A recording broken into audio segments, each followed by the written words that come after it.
Whether you've already drafted or you're going to be drafting, you certainly have to make the decision between a guy like Terry McLaurin in the 5th round or his buddy across the field, Jahan Dotson, in the 8th round.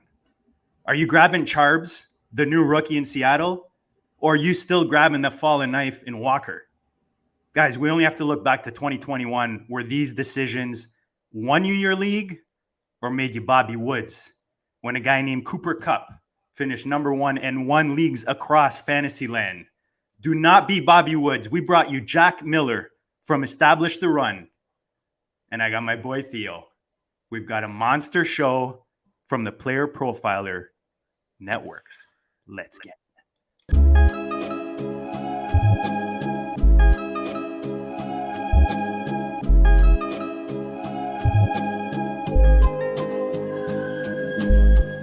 Go DiSTRiCT, you know the Pope listens. Dynasty, our religion, for the blokes missing. On all of these trades, on all of these plays, on all of these grades. By the end of the day, y'all getting played. So, what you gonna do next? Try to fill up that flex? Send the homie a text? That trash offer's the best? You try to make it complex, then they text you back. Now all of a sudden, they don't make any sense. Broaden your horizons, boy. Dynasty's not for the Simons, boy. These trades not for consignment, boy. Respect your opponent, y'all some piranhas, boy.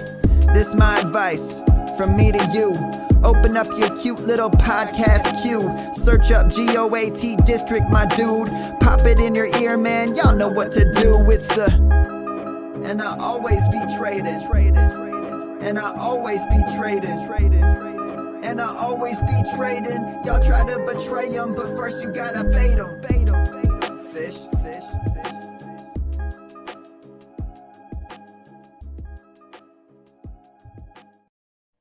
What is up, Fantasyland? We are back in the GOAT District, and you can find us in podcast format on Wednesday nights. You see it right here, guys, 9 o'clock Eastern. We're on the Player Profiler Network. You can find us on your favorite podcast platform. And I got my favorite boy right beside me, the OG Fantasy, Theo Greminger, the Player Profiler guy himself. Buddy, how are you doing tonight, and how pumped are you for this 60 we got in front of us? So this one's a long time coming. I love podcasting with Jack. I've podcasted with Jack now a few times. It's always great. If you're not following Jack Miller, I highly recommend you do so. He's putting out some tremendous content at Establish the Run. I love some of the summer articles that he puts out. Right now, you know, you can check out some of his most recent podcasts over there and some of his most recent content. But Jack, I especially like some of the stuff you put out to like help us get ready for best ball and redraft. You put out one of the better zero RB target lists, I think, in the industry. Maybe kind of share, you know, some things you got on the back burner and some things coming along this summer. Yeah, so I'll be with ETR this summer. Thank you guys for the intro, first of all. And then as for what's coming in the next couple weeks, I think we're going to be posting that zero RB, late round RB targets probably within the next couple weeks over there. And then I'm sure I'll be doing some just general analysis on FFPC leagues, underdog leagues, just a bunch of best ball content that I'm really excited for coming up this summer on ETR. Yeah, it's awesome. And then Jack has a very cool story because Jack, you're still in school right now. Is this your final year finally?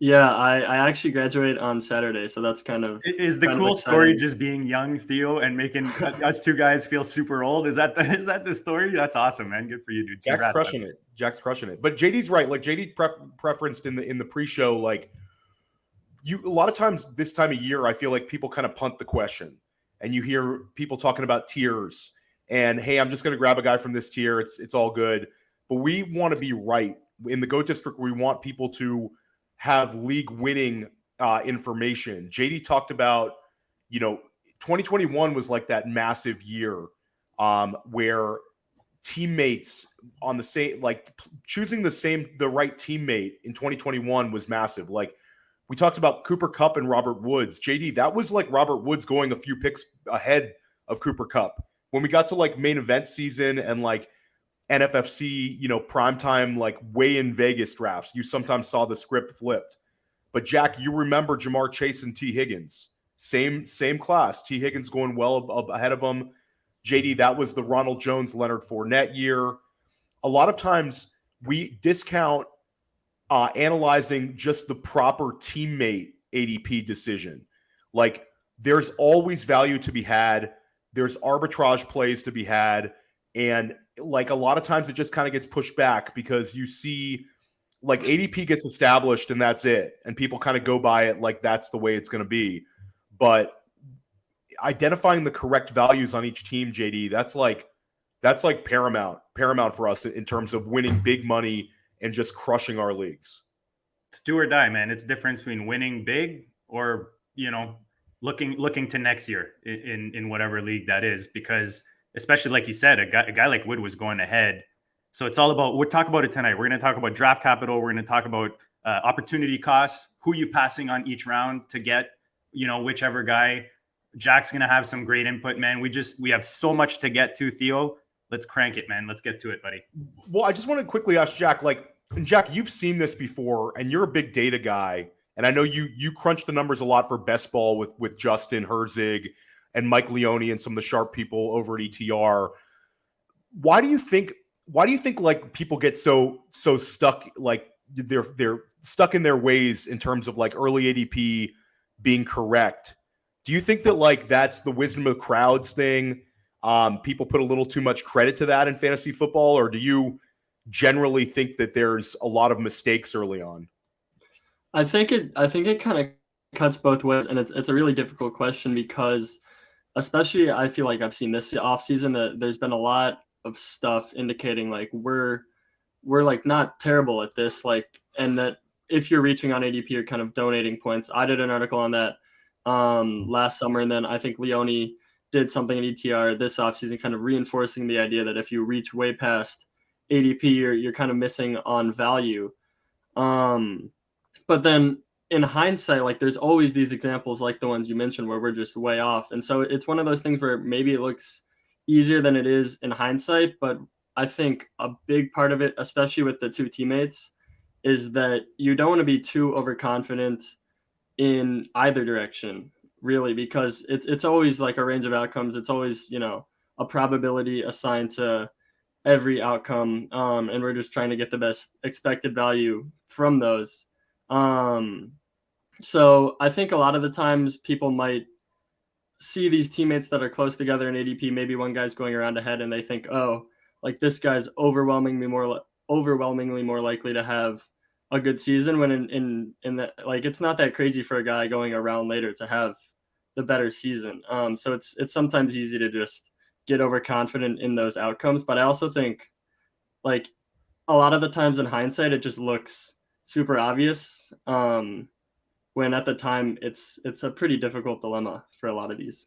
Theo, I just want to point out too, we're talking about Woods and Cup. I've got the 2021, the main event, the FFPC main event draft board right in front of me right now. This is the last 7 days, last 2 weeks before the season starts. Bobby Woods was going at the end of the third round, and then Cooper Kupp was going the beginning of the fourth round. So you can see how close they were going and how you had to make that decision, right? In a lot of spots there in the draft. So you took Bobby Woods there, and that's a lot of opportunity costs that you missed out.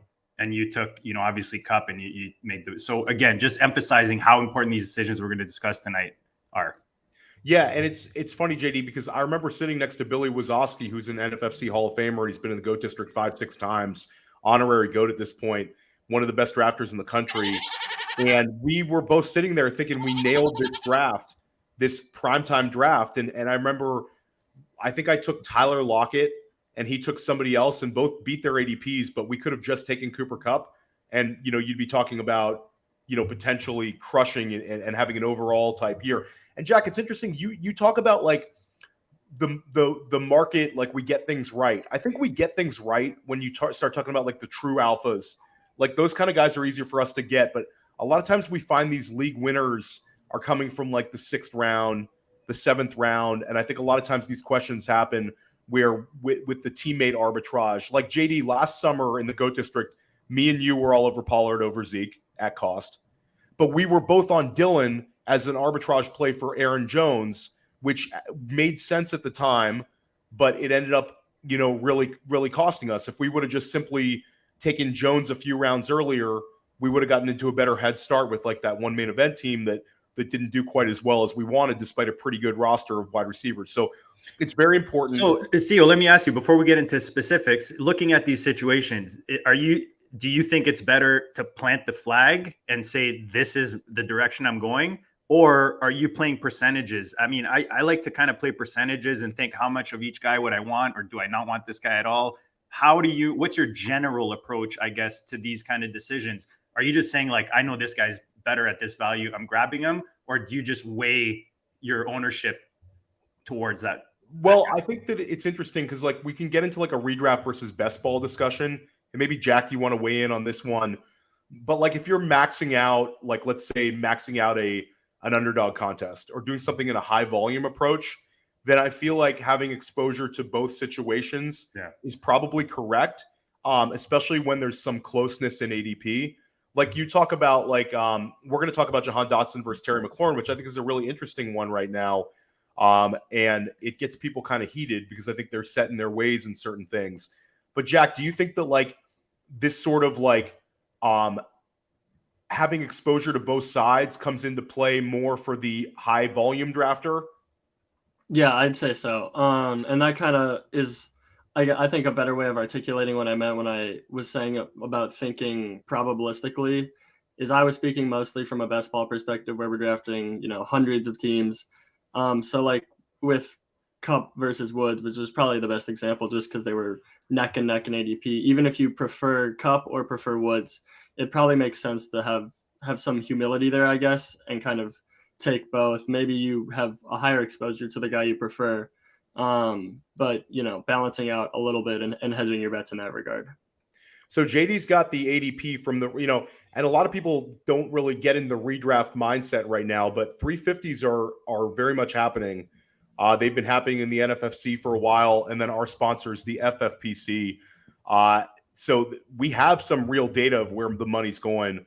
JD, maybe we want to pause and hear from our friends quickly at the FFPC, and we're going to jump right into Dotson versus McLaurin as our first one, Jack. Sounds good.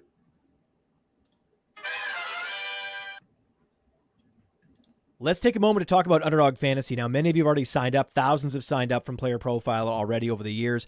Underdog has supported us since 2020. Much of what you see on Player Profiler is because of Underdog, because of their support. Get the Underdog app, plug in that promo code Underworld, and they're making the NBA fun. Their NBA pick'ems, it's changed my Wednesday night. It's changed my Sunday afternoon. I used to play Underdog just for the best ball drafts. I mean, the best ball drafts are amazing. These draft rooms fill so quickly, and you can win life-changing money. You want to take advantage of all the sleepers we talk about on this show? Well, what better place than in an Underdog draft room to do that? And I recommend taking your Underdog play to the next level by diving into their NFL pick'ems. It's important to correlate those NFL pick'ems. You can pick both the quarterbacks and the wide receivers to exceed expectations. Correlate them, and you can 5x your payout. Bada bing, bada boom. Underdog Fantasy, the promo code is Underworld. For an instant deposit match up to $100. Underdog is the truest friend of the underworld.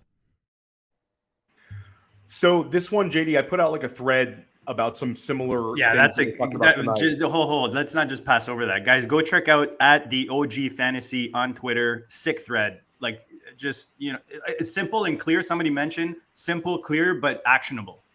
No, I appreciate that, JD. And I was kind of this show kind of got me thinking, and I put that out there. But Jack, like the Jahan Dotson versus Terry McLaurin one is interesting. You have last year, Jahan Dotson averaged 10.9 points per game in his rookie season. And he did it in an interesting way where he started fast, got injured, and then came back and finished well. Terry McLaurin finishes as wide receiver 14, I think wide receiver 14, right around there, wide receiver 15. But his points per game was like 14 point something. It was like kind of he was wide receiver 22 points per game is McLaurin in points per game. But then overall, and then his points per game last year, JD, was, let's pull that up. 13. It was 13. You're right. It's 13.5, just under 13.5. And he cost a lot more. Dotson was basically free and got you 10.9. Dotson, again, you didn't have him for a number of games, but he ends the season well. You get a change of offensive coordinator in Eric Bieniemy coming over from Kansas City, and JD referenced the kind of the ADP disparity, where McLaurin's going in about the 5th round, and Jahan Dotson, 8th round, but I think, maybe headed to the 7th, because I think there's a number of people that are kind of interested in him. And a lot of those second-year wide receivers get steamed as the summer goes along. Mm-hmm. Jack, who's the value here? Is there one? And which is the kind of player that could really tilt things? I think both are actually pretty interesting at ADP. Obviously, it's a gamble on Howell in that passing game. I think in a vacuum, I would take Terry McLaurin, and that's kind of what the market is dictating. But at value, I think I prefer Jahan Dotson. And you mentioned he started hot with the touchdowns. But I think what's most interesting about his season is that he closed with 5 straight weeks of at least a 20% target share, which he did not have early in the year. Early in the year, it was kind of driven by touchdowns, his performance. But then he got hurt. He missed a few games. When he came back, he was not playing a full allotment of snaps. But then once he started playing full snaps again, he had 5 straight games with at least a 20% target share.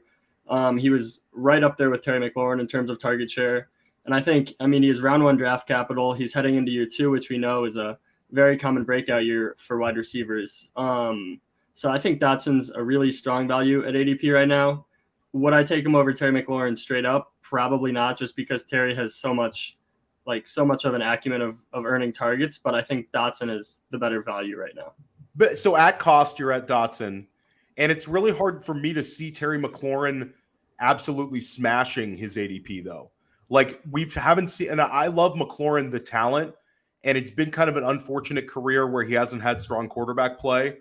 But the most you've ever seen Terry McLaurin average was like 14-point-something points per game. 14.9 for wide receiver 20 was his best. So it's his second season. Yeah, in like 2020. So it's like we're kind of like McLaurin will be turning 28.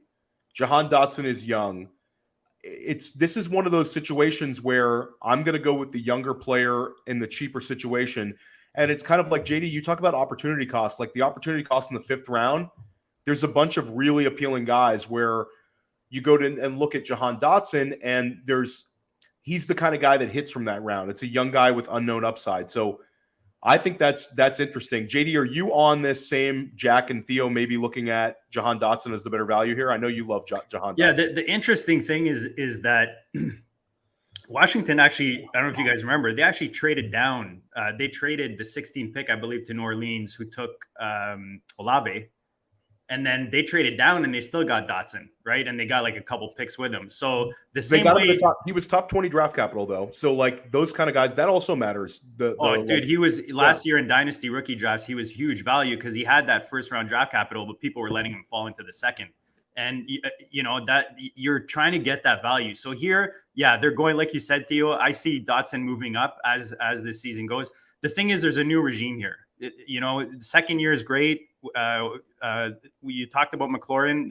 He's in that 20 range, right? Theo, the best he's given you is 20. He's been between 29, 20, like when you're looking at wide receiver points per game. So for me, if you're going to invest, you talked about opportunity cost. Give me Dotson in the 8th round, 7th round, as opposed to McLaurin in those earlier rounds at that cost. Another really interesting one right now is the Pittsburgh situation. Now, just in terms of underdog, it's super gross. Both guys are getting treated like low wide receiver 3s / high wide receiver 4s. FFPC is a little better. JD, where are we at on FFPC? So mid 6th, you can get DJ. And then the 7th round towards the end, we're seeing George Pickens go. So that's flipped in underdog with the half-point PPR. So Pickens goes ahead of Diontae in underdog, but in FFPC, which is PPR, the very sharp FFPC drafter is not gonna let Diontae Johnson go too low. But Jack, this is one where it seems like both can beat, in my opinion. Like Pittsburgh takes a step forward, and both players can finish easily inside the wide receiver 3 line, with potential for one to finish, inside the top 20. Diontae Johnson has had 3 straight years with 140 or more targets. Last year, he hit 0 touchdowns. It feels like the market's punishing him for that. Pickens had a decent rookie season, but not the smash year that some people had anticipated. But he still hit like pretty significant rookie marks. Jack, is there a preferred player in this? So Diontae in the 6th or Pickens in the 7th? Who's the one that can flip leagues and return a lot of value? I think this one is one of the toughest ones to answer because Diontae does have that just such a consistent history of earning targets. But if you're asking who can absolutely crush ADP, I think maybe Pickens is that guy. But the one thing that makes me so concerned about Pickens is that he had every opportunity to do that last year. He was on the field right from the get-go all the time. He had 84 targets, which is good, but he ran 619 routes. His per route efficiency was just not really there as a rookie. I think there is room, like you said, for both of them to return value if Kenny Pickett can take a step forward, just because Allen Robinson, their wide receiver 3, obviously had such a down year. So it could just be a real target funnel between those two guys and Pat Freiermuth. I think at ADP, given the PPR format on FFPC, I lean Diontae, but the price difference between the two on FFPC versus somewhere like Underdog makes it a difficult question for me, but I think I lean Diontae. And then just a quick follow-up. Do you understand like a lot of the analytics people are not into Pickens because of some of the stuff that you've referenced, but do you like your personal view of him, taking the analytics aside? Do you worry he's a guy that just can't separate, or do you think it's something that improved quarterback play, just improvement in the offense, getting more total targets is going to help him?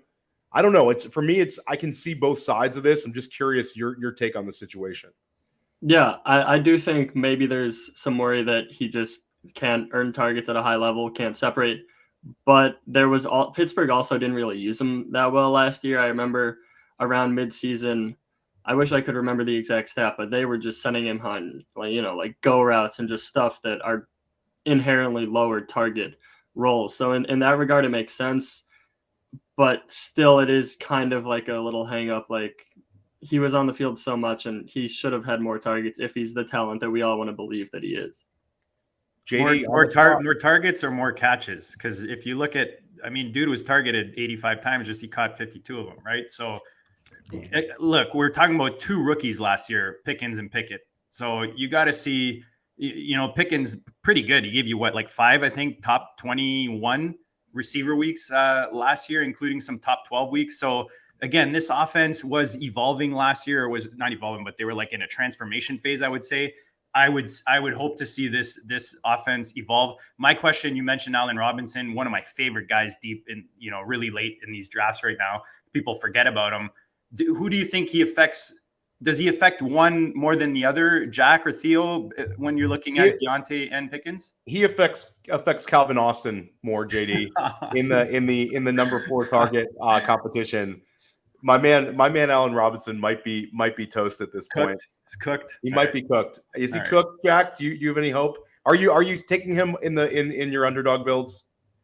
I could see it as like an 18th round guy. I do kind of agree with JD, as gross as it is that Allen Robinson could have a little bit of intrigue. But for the most part, it's a very, I think, long shot for both of them. But on Pickens, he did have 84 targets last year, but he was around like 0.13 to 0.14 targets per route run and 14.5% target share. So like 84 targets for a second round rookie is very strong, but the more underlying stuff is less strong for Pickens because he was just on the field a ton the whole year. And they were going pretty deep with him, like deep targets. He was wide receiver 7. So it's just his yak. Like his yak is awful. I think he's like 100th, wide receiver 95th or 100th or something like that.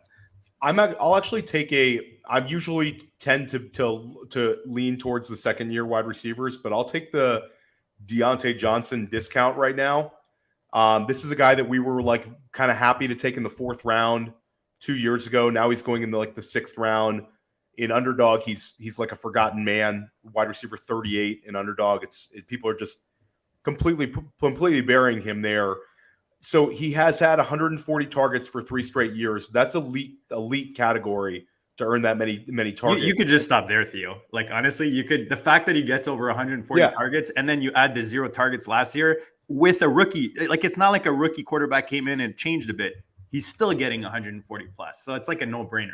And then he had 0 touchdowns last year, but the 3 previous years, including his rookie season, were 5 touchdowns, 7 touchdowns, and 8 touchdowns. Yeah. So all he needs to do is hit his touchdown low with his continued 140 targets, and he's pretty much smashed his ADP. It reminds me a little bit. There was one year where Jarvis Landry ended up as like wide receiver 12, and he was drafted around this range. I don't remember the exact year, but it was not like that long ago. And it kind of feels like that with Diontae Johnson. I've kind of come full circle here. I wanted to be on Pickens, but it just I can't do it. Want to keep this going. Another completely battered and beat up offense is the Tampa Bay Buccaneers. They go from Tom Brady to Baker Mayfield. It's become kind of a punchline. People are ready to like give up on these two wide receivers this year. In underdog, they're both going super low. JD, where is Chris Godwin and Mike Evans currently in the FFPC? So Chris Godwin is going towards the back end of the 5th, and Mike Evans in the middle of the 7th, based on this draft board the last couple weeks. So Jack, I'm going to guess you're a Godwin guy. Oh, just Jack Rose. There he is. You just look like a Godwin guy. but like kind of, are you in on both of them at cost? Do you think Godwin could smash his ADP? Is there a particular one of the two that you think could mesh with Baker? I think it's difficult to bet on both with Baker. I think one will rise and one probably is a purgatory guy. I don't know if he can support two wide receivers. Where are you at, Jack? Yeah, like you said, or like you guessed, I am a Godwin guy. Mike Evans is going to be 30 by the time the next season starts. Godwin has just a higher target ceiling at this stage, as consistent as Mike Evans has been. So I lean with Godwin. In terms of who Baker meshes with better, I don't have a super strong take there, but I will say on these Tampa Bay receivers, we at ETR, we do the season-long projections, and we had a really hard time with making it so that Godwin and Evans were not like ludicrous values based on where their ADP is. Like, we lowered their target share more than what we thought it should be. We lowered our expectations for their ceiling, and they still come out as values in our ranking. So I think it's a situation where, yeah, they probably both can't hit, but in terms of like individually, are they decent bets given ADP to hit? I think there's a good argument that you like both of them are solid bets at ADP, but I do prefer Godwin just because of the target share and the lower, younger age. They're both at like 15 points per game last year. So it's, the market's kind of betting on like a huge drop off. And I don't know, for me, it's going to be very difficult to see Mike Evans there in the 7th round and not take him, especially with my build, oftentimes being wide receiver heavy, JD. Like in an FFPC league, you can easily get Mike Evans as your flex 2 or your second flex in a 4 wide receiver start. Like, I don't know. I still think he has the ability to win weeks. The guy wins. He scores touchdowns. He's a good bet to get over 1,000 yards continually. I don't know. Like, Godwin needs more targets to have a smash season. Like Evans, you could see him be their primary red zone target, especially with Leonard Fournette out of the equation and Rachaad White a little bit a different kind of starting running back. I don't know. It's kind of hard for me to fade Evans, even though he's 30 years old. Again, the play didn't really fall off. He got overdrafted last year. Last year, I remember, Evans got real steamed up in those FFPC main event leagues, JD, and Godwin was the better pick at cost last year because Godwin, you got the injury discount that turned out to be not as big a deal as people thought. But Evans still hits like 14.9 points per game, and it's like this is kind of projecting him to go down like 4 points per game off a quarterback change. I mean, the guy's played with a lot of quarterbacks in his career and produced. Where are you at, JD? Yeah, I mean, that's the thing, right? We don't know where this offense is. We say it often on our channel, Theo. We don't know shit. And this is a perfect example. These guys are different in a way. Like Evans is giving you a nice floor, consistent, 1,000 yards a year. He gets the targets. He's fresh off of 128 targets. Godwin, 142. But like you said, the same, similar per game average. To me, I feel good with either guy. And, Jack talked about it. You're basically either one to me is at a nice value. We don't know how this offense is to go. And the other thing you talked about the running backs, Theo, with White and Sean Tucker, we don't know if this running game is enough to open it up for Baker to throw it more, for these receivers to get open, whether it's down the field, middle, short, whatever the game is.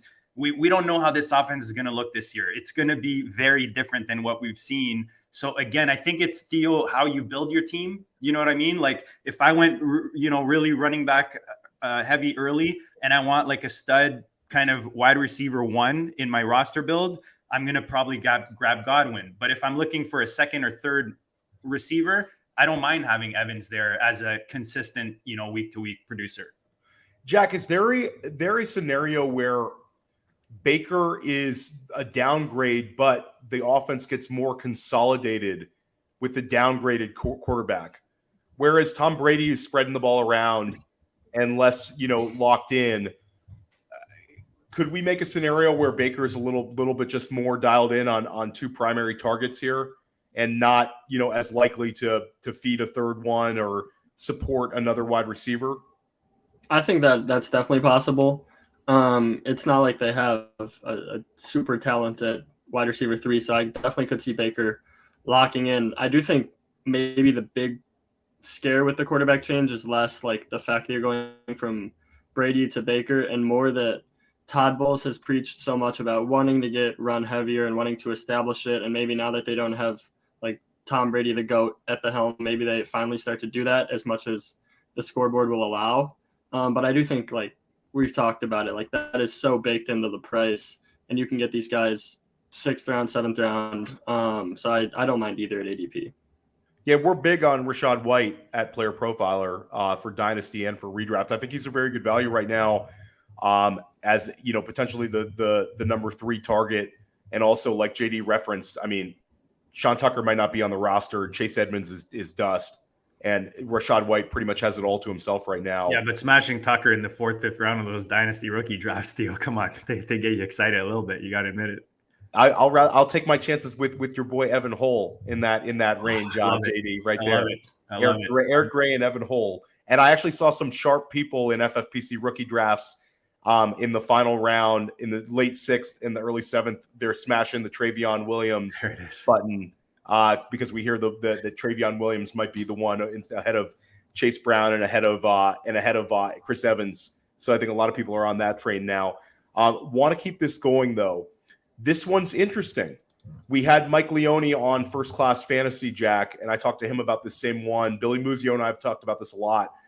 It's very weird to me that the market is completely flipped on Christian Kirk and Calvin Ridley, who misses a year of football. Like an underdog, it's now a 9 wide receiver gap between the two of them. It keeps getting larger, where you have Calvin Ridley now is like wide receiver 18 on underdog, and Christian Kirk is like wide receiver 27. So Kirk has his smash year last year in year 1 in Jacksonville, finishes as like a top 15 wide receiver. Ridley misses the whole year, and drafters are completely like ignoring that. JD, where are our extra sharp FFPC drafters drafting the Jacksonville wide receiver combo? So right now you've got Calvin Ridley, the gambler, some people call him, in the 4th round towards the mid front end. And then you've got Christian Kirk, same area of the 6th round. So about 2 round difference right now in the FFPC with the sharps. And JD, just do me a favor. Who are the 2 players getting drafted ahead of Calvin Ridley and the 2 players getting drafted after Calvin Ridley? Do you care the position? Doesn't matter. Aaron Jones and Keenan Allen, apologies, George Kittle and Kyle Pitts are ahead of Calvin Ridley. And remember, that's tight end premium people. And then in front of Christian Kirk, right behind Ridley. Who else? Right behind him, you got Keenan Allen and Aaron Jones. So, Jack, just like before we get to the teammate situation, OTC, of those 5 guys, where does Calvin Ridley stand for you in tight end premium drafting? Kittle, Pitts. So you have 2 of the top 5 tight ends in FFPC. And then you have Aaron Jones, who's been an RB1 3 straight years, and Keenan Allen, who, is Keenan Allen. You know what the targets are going to be. He's going to be a PPR monster. Or Calvin Ridley, who's never played with this quarterback, never played on this team, and missed a year of football. Yeah, for me, I think at least I'd take Keenan Allen over him, just given the targets. The tight ends are always hard for me. I play more on the other platforms, but I get it given the tight end premium format. And then Aaron Jones, it seems like I think Aaron Jones and Calvin Ridley are pretty comparable this year. But I think Keenan Allen, just given the targets, he's up there in age at this point, but like still his pace once he got back last year was vintage Keenan Allen. So I'm siding with the targets and the very explosive passing offense on the Chargers with Keenan there. But JD, it's like just the and not to get us off subject here, but it's such a steam for Calvin Ridley to go in this range. Like I knew people would treat him as like a wide receiver 2, but I didn't anticipate this one. Like you get into FFPC draft, like George Kittle's been a top 5 tight end in points per game for so many years now. You have Aaron Jones, who, again, he's getting older. The offense downgrade, but you know that Aaron Jones is going to produce the weeks he's out there. At least give you running back 2 numbers. And Kyle Pitts last year we're taking at the 1-2 turn has gotten corrected down to probably an area where we should be drafting him, but he's still potentially a top 3 tight end. And then you have Calvin Ridley. So I'm a little like, I get it. I have plenty of Ridley in Dynasty. And I'm happy about him being attached to Trevor Lawrence, but I think that maybe the market has gone a little too Ridley crazy. Theo, do you remember last year, Mr. Christian Kirk? Not only did he get paid, but he produced as a wide receiver 1 in a new regime, a regime that needed a shakeup, and they shook it up, man. They did really well. They got to the playoffs. Why the hell would they start changing shit, putting a new wide receiver 1 target there with a guy who's been off for a season, gambling, doing whatever he was doing, whether he should have been or not, doesn't matter. We're here to win games. And to me, I just saw Christian Kirk give you wide receiver 18, over 14 points per game, 18 receiving yards, over 1,200 air yards, 130 plus targets. Why the hell would I be looking somewhere else when it's even more expensive? And we talked about guys you pass on. You go later in that round, you've got, Joe Burrow if you want to go QB early. DeAndre Hopkins is still there. Like there is some nice Christian Watson. Like there's some nice opportunity costs, and you can pick up Christian Kirk later, a couple of rounds later. Too much risk for me, Theo. Maybe small percentage ownership, like you said, because we're degenerate and we draft so much. I've got Lawrence. I miss on Kirk, or it doesn't work out, and Ridley falls, and I take him for the stack. That's gonna be rare for me. I'm taking Kirk almost every time in this situation. So Jack, when you talk about the cost here, which Jacksonville wide receiver at cost do you prefer? At cost, I prefer Kirk. But I do think I'm less anti Ridley and I'm more just pro Kirk. And at ETR, like on all our rankings, which flow through the projections, it depends on site which is first. But I think across basically every format, we have them back to back. Sometimes Ridley's first, sometimes Kirk's first. On FFPC, we actually have Kirk first straight up in a vacuum. And so at cost, when you consider the fact that Kirk is significantly cheaper, it becomes a no-brainer. I do think there's a path to Ridley paying off ADP. We've seen him be a dominant alpha before in Atlanta. He has missed the year, which throws a whole bunch of risk into his profile. But I don't completely ring rust, hate Jack. Kirk. It's ring rust. Ring rust is a thing, guys. It's fair. But I don't hate Ridley at his ADP. I just think that Kirk is very mispriced. And so I think in a vacuum, it's a hard question, but at cost, it's Kirk for me, and it's not too difficult. And Kirk also had like the low end wide receiver 2 season in Arizona before he got the bag. I think like people, it's like a Mandela effect for what Jacksonville Jaguars signed, but Christian Kirk had been a productive player when they signed him, just not a smash player. So I don't know. Like I'm not like I agree with you in the sense that I like Calvin Ridley. I would be much more comfortable drafting him around later than people are drafting him right now. You start pushing him down the 5th, it gets a little easier. But I will take the discount as well. Also, the Evan Engram situation where Zay Jones last year was commanding targets as well. There's also a chance that neither one really helps you. Engram continues to play well, and Zay Jones does not disappear. And they just have a very balanced offensive attack with a healthy dose of the running backs as well. So that's a super interesting one. Here's a little bit fun one, because this is if we go back in a time machine to 2021, if you took Deebo Samuel over Brandon Ayuk, you absolutely smashed. Ayuk was the classic second-year wide receiver trap. He got pushed up. A lot of us were in on him at cost, but he got pushed way up. Deebo got pushed down, and you had Deebo Samuel putting up a 20-point per game season. If there was no Cooper Kupp or Jamar Chase that year, people would have been talking about Deebo Samuel more. That was a 20-plus point per game output from him in PPR scoring, where Ayuk was like as bad as it gets to start the season.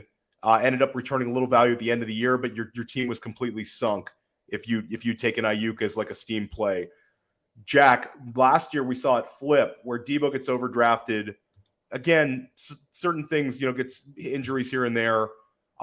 Christian McCaffrey, we couldn't have foreseen before the season, but Brandon Ayuk ends up beating his ADP, and Deebo ends up faltering at his ADP. So the situations get flipped back-to-back years. Now enter 2023. JD, where are we at? Ayuk versus Deebo. Deebo is in the beginning of the 4th round, and you've got Ayuk going currently in the middle of the 7th round. Jack, are you in on either of these guys? Well, timeout. Jack, wasn't Deebo Samuel your guy for the player profiler draft kit? Yeah, so Jack and JD have also both participated in our player profiler world famous draft kit. JD does a wonderful video on J.K. Dobbins. Jack does a wonderful video on Deebo. So if you like what Jack has to say right here, make sure you purchase the draft kit. You'll get to hear like 3 minutes of Jack and read his thoughts on it as well. So Jack, tell us about your boy Deebo and also how you compare it at cost to Brandon Ayuk.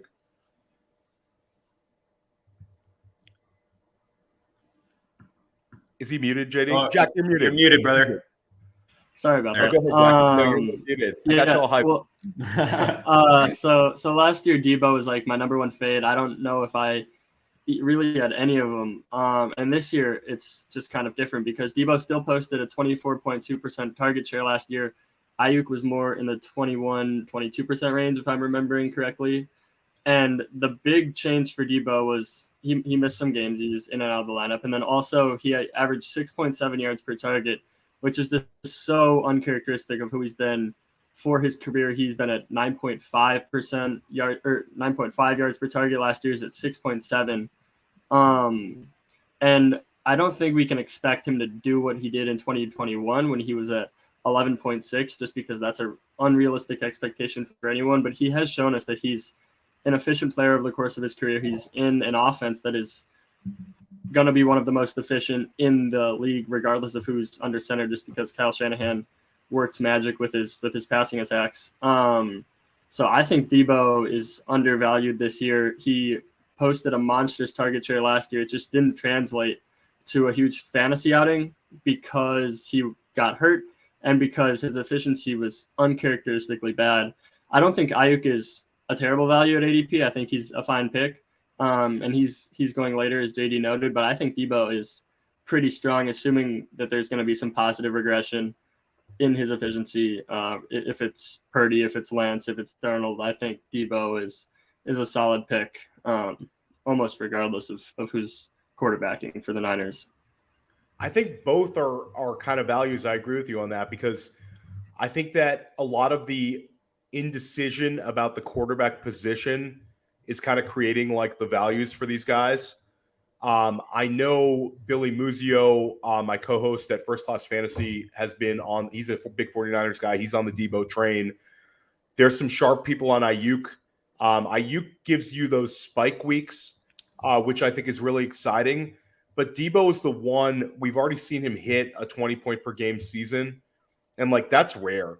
Like these guys who hit 20 points per game from the wide receiver position, like that doesn't really happen too often. And a lot of the greatest indicator for it happening is a guy's already shown it. Like you think about like the Devontae Adams, the Stephon Diggs, that's the sort of number that they're putting up, and Deebo's shown it. So I will go with Deebo. I think like last year where he's getting pushed up. I mean, last year he was such an easy fade because he was such an outlier from the year before. But now it's come down to a point where he's like a weapon of mass destruction potentially in that offense, especially if it's Brock Purdy. If it's Brock Purdy, I really like it a lot. If it's Trey Lance, we have question marks. If it's Sam Darnold, I can't get excited because I think he's a mediocre talent. You can't really scheme your way into big-time production, but I think Purdy's kind of got the it factor, and I could see Debo really returning value in that 4th round. JD, where are you at? Ayuk or Debo? Yeah, I mean, anyone who watches our channel knows I had the flag flying Debo. Was it 3 years ago? My biggest concern for Debo, just the nature of how he plays in that offense. If you look at the game split since McCaffrey's come in, so with McCaffrey in the lineup, he goes from 16.25 fantasy points per game to 11.6. So you're talking about a 5-point difference. And then let's add to that. You talked about Purdy being a better option. Purdy in the lineup, you're talking about a 3-point difference for Debo, where he's scoring more points when Purdy is not the quarterback. So the question is, A, who's the quarterback? B, how do all these stud pieces, Kittle, Ayuk, Debo, now CMC, fall in this offense? I'm just really worried, and that's why last year the first part of this offseason, I've stayed away from Debo quite a bit, and maybe I'm wrong. I just feel like it's not in his favor right now. When you look at the quarterback position, they're leaning Purdy, and then you look at CMC coming into this offense and becoming a central piece. Jack, just want to follow up on one thing here.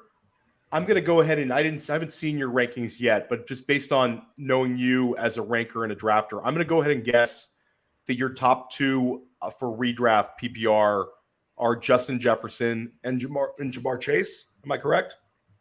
I think I might take CMC second. Okay. I tend to, at the top, I do tend to just lean into ADP just for portfolio balancing purposes. But I think in a one-off redraft, which I've got some time to think about because I'm not going to do a whole bunch of those before August, mostly best ball. It would be JJ and CMC. I was just curious there, Jack, and I know that like CMC, JD, you talk about like Purdy, like CMC's stats with Purdy was just disgusting. Mm-hmm. The guy was on like 24 points per game or something nuts in his Purdy split. So that's another one. And I think Ayuk's, if you look, I'm pretty sure I tried to look up all 3, but I'm running out of screens. Ayuk's with Lance, I'm pretty sure it favors Ayuk playing with Lance versus Purdy. I could be wrong. I don't know. I feel like that was like a narrative last year, but we just haven't seen enough Lance for me to believe. True. Like that's the thing, like the mystery of Lance. Like good point. That's kind of difficult for me. Want to keep this thing going. I want to quickly pop over to the tight end position. Luke Schoonmaker gets drafted in the 2nd round to Dallas. Jaws drop. He's like 25 years old, very athletic. And then Jake Ferguson, who's a 2nd-year player, flashed a little bit last year. Again, still a lot of mystery to his game. But we've seen the Dak Prescott-led Dallas Cowboys offense continually produce top 15 tight end scoring in terms of points per game. Jason Witten was like 40, and he finishes like tight end, like top 14 tight end. Dalton Schultz had those great seasons where he's averaging, like 10 PPR points per game or more. It's even if the offensive coordinator changes, even if they improve the wide receivers, it's just kind of who you are as a quarterback. Tight ends are going to have opportunities in that offense. Do you want to lean into it, Jack, and kind of pick a horse here? Or do you want to avoid this situation altogether with kind of an early drafting mentality? At this point, I would probably take Ferguson, but I'm not like going out of my way to draft either. To be honest, when Dallas drafted Schoonmaker, I was live updating the projections, and I had to go onto the ETR Slack and at Anthony Amico, who does all our dynasty stuff, like tell me what you know about this guy, because I've never heard of him. I don't need to know what Anthony Amico said to you, because I know Anthony and he's sharp as hell, and Amico's probably like it's a terrible draft pick, and I don't get it. Just something like that, right? Because if they would have just taken Tucker Kraft or somebody that we were kind of into, we'd be freaking out and talking about drafting them. But I don't know. I think there might be. So Dallas, I think, sees themselves as a Super Bowl champion type team. And I think you will, if you take Jake Ferguson like extremely late, that's the beauty of this situation, JD, is it's so beat up right now because people were on Ferguson and then they were like heartbroken that Dallas drafts a tight end and they draft a tight end in the second round. But we've seen a couple times where these second round tight ends, the teams just use them as role players because tight end's a valuable position. It costs a lot of money to sign free agent tight ends. We didn't like the tight end that Jacksonville drafted either, the kid Strange from Penn State. So I don't know. I think it's a Jake Ferguson deep discount. He's going at a point in drafts where if you don't, especially redraft, if he doesn't produce, you can cut him because it's not really hurting you. But I think there's a world where he's a top 15 tight end this year. JD, make a case for your boy Ferguson. Yeah, he's round 15 right now in tight end preem. So you give him, an extra 2 rounds, I guess, in a regular draft, 17, 18 for a tight end going into a situation where we saw Schultz have 89, 104, and 89 targets his last 3 seasons. You said 10 plus. It's more like 9.2, Theo, if we're being uber critical because we are in the player profiler site channel. So we got to be legit with the stats. And guys, go check out playerprofiler.com. It's a no-brainer, by the way. I think it's the cost. You talk about it.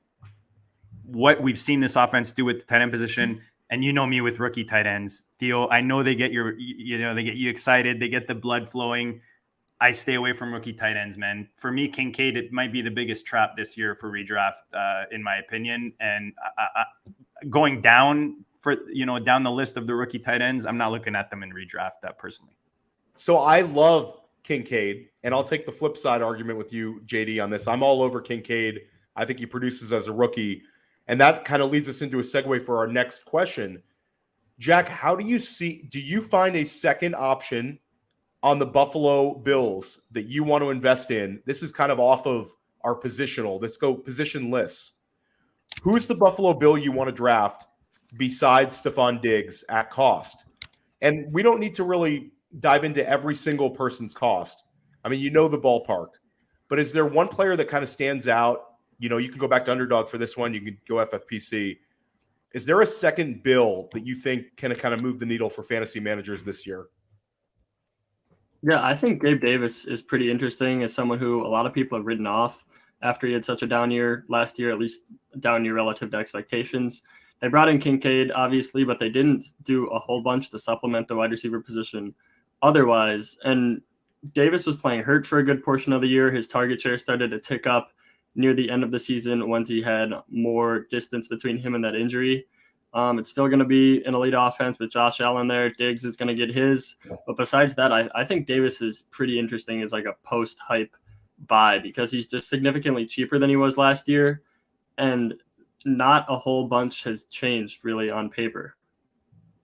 Yeah, it's interesting. I think that even if we're projecting Kincaid to have a big role, it would be as a tight end and also in the slot.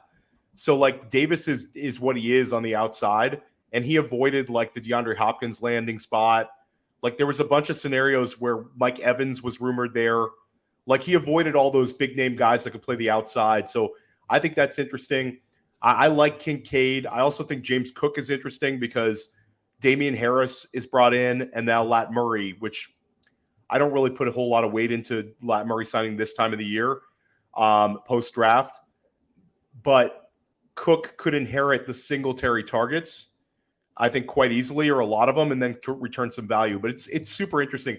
JD, is there a second bill for you besides Stephon Diggs? No, you nailed it. I was exactly pulling up Singletary, 38 receptions, 40 receptions, 38 receptions. We saw glimpses of James Cook last year. They brought him in for this reason. Singletary's gone to Houston. So for me, there's opportunity here. They didn't necessarily address this position in the draft. They brought in Harris, which I really like. Any running back in a good offense, you want part of, in my opinion. We talk about it often on the channel. So for me, with James Cook in the 8th round, and I think Harris is, I'm trying to look really quick, a few rounds after. He's 2 rounds later. To me, I like getting portions of both. James Cook is my favorite just because he's the younger, more upside kind of guy. Harris is more of a floor guy for me, but I like both of these running backs in this offense. And like I said, for me, I'm avoiding the tight end. I think the hype's a little big right now. These rookies tight end need time to adapt. I know everyone thinks he's Kelsey because Buffalo watched, KC pump him in the playoffs with Kelsey, and everybody thinks that's going to like just flip. But I'd be wary of Kincaid year 1, 2023 in this Buffalo offense. Look, I might be wrong. Kincaid is not Kelsey part 2, but he's Zach Ertz part 2. He's going to crush JD. He's going to crush JD. Jack, quick rapid fire. Khalil Herbert, Roschon Johnson, or Deonta Foreman. Is there a bear you'd be interested in drafting, or do you want none of them? I'm not overly interested in any of them. I guess maybe the rookie, Roschon Johnson, just because he's a great pass blocker. Maybe he gets the passing down role, but I mean, the Bears aren't going to throw a lot, period. And maybe he's just in there. He's just going to block it. He's not going to get a bunch of targets. I'm not super into any of them, though, to be honest. I'll take Roschon as well. Basically, I think he's a good cost player. He's a little more well-rounded than Khalil Herbert and the coaching staff. Like, I like those guys to go early day 3 because the coaching staff and the front office has had an opportunity to kind of like get themselves ready, and they obviously liked Roschon Johnson and made that move because he was the first running back off the board in round 4. JD, make a case for your boy Khalil Herbert. I don't mind Herbert in the 8th. I mean, again, looking at like opportunity costs, you've got Rashad Penny often injured, Zach Sharps fighting for touches with Walker, and then A-Chain. Again, he's a rookie. I like A-Chain. Don't get me wrong, coming into that Miami offense. But I don't mind Herbert. It's not like Roschon was taken in the 2nd round, So because of the draft capital, I'm fine with each guy where they are and kind of splitting my shares between the two. Deontay Foreman, like depth piece, maybe if you're building, I don't know, like really deep, but he's going like only 3 rounds later. So he's not really, I'd rather grab like an Algier that's going to be in a run heavy Atlanta, or like a Rashee Rice that's like, got the upside in a KC offense. It's funny. We don't root for injuries, but if one guy were to miss some time, it would be really convenient for this offense. Cause I think there's a chance that early on it could be like an ugly 3-headed backfield where Herbert's the one you want to play, but he might not return value enough that you could put him in your lineup. I know he's had a smash game here or there, but we've never seen him do it for, a lot of these guys can do a smash game here or there, like the Alexander Madison types, but it's these guys when you ask them to take a step up and roll, and then all of a sudden, can he do it for 6 games in a row? Then so a lot of guys, they struggle with that. So that's an interesting one. They're all cheap. That's the one good thing about it. Want to go rapid fire, Jack? Antonio Gibson or Brian Robinson? I prefer Gibson there. Just the pass catching. No McKissick. The Commanders did go super run heavy toward the end of next year, which is a strike in Robinson's favor. But they have a new OC there with Bieniemy, and I think Gibson could be pretty fun in that offense, even though it's been such a weird year for him. I'm on Gibson too. I think it's a nice bounce back potential. I look forward to reading about Gibson in Jack's 0 RB target list. It seems like a natural one, Jack. JD, you got to be on Gibson here, JD. That's over Brian Robinson. Oh, 100, dude. Ex receiver turned running back with Bieniemy coming into Washington to play with this offense and make some magic. To me, Gibby is going to benefit nicely, and I can't stop grabbing him. He's been a nice value, man. Whether you're talking dynasty redraft or best ball, guys. Jack Miller 02 ETR. Jack, one more time. What do you have coming? What do you want to tell the peeps before we close this bad boy out? Yeah, you can follow me on Twitter at JackMiller02. I'll be doing a bunch of best ball content throughout the summer. I'm doing a lot of the projection stuff for ETR.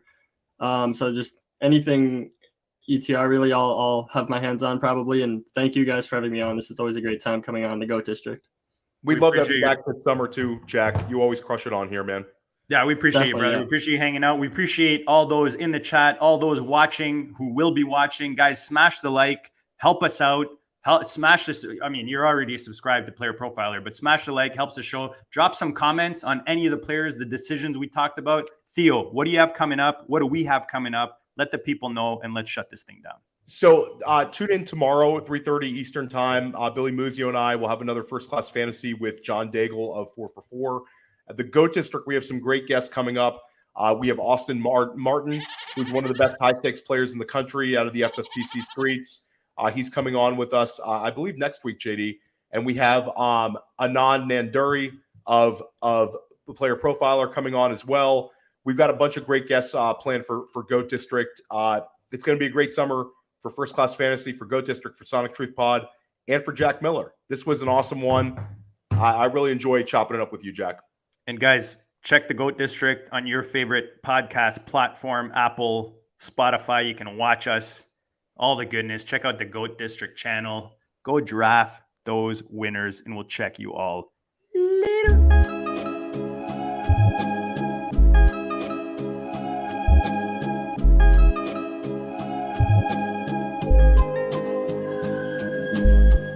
GOAT District, you know the Pope listens. Dynasty, our religion, for the blokes missing. On all of these trades, on all of these plays, on all of these grades. By the end of the day, y'all getting played. So, what you gonna do next? Try to fill up that flex? Send the homie a text. That trash offer's the best. You try to make it complex, then they text you back. Now all of a sudden they don't make any sense. Broaden your horizons, boy. Dynasty's not for the Simons, boy. These trades not for consignment, boy. Respect your opponent, y'all some piranhas, boy. This my advice from me to you. Open up your cute little podcast queue. Search up GOAT District, my dude. Pop it in your ear, man. Y'all know what to do. It's the and I always be trading. And I always be trading. And I always be trading. Y'all try to betray them, but first you gotta bait them. Fish.